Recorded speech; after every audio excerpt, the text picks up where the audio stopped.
You ask Tiger to solve. This deals with linear equations with one unknown. The final result is x equals 4.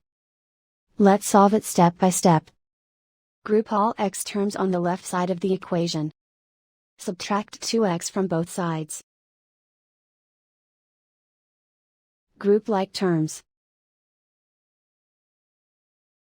Simplify the arithmetic. Group like terms. Simplify the arithmetic. Group all constants on the right side of the equation. Add 6 to both sides.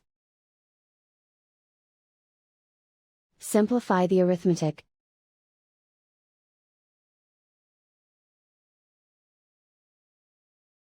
And so the final result is x equals 4.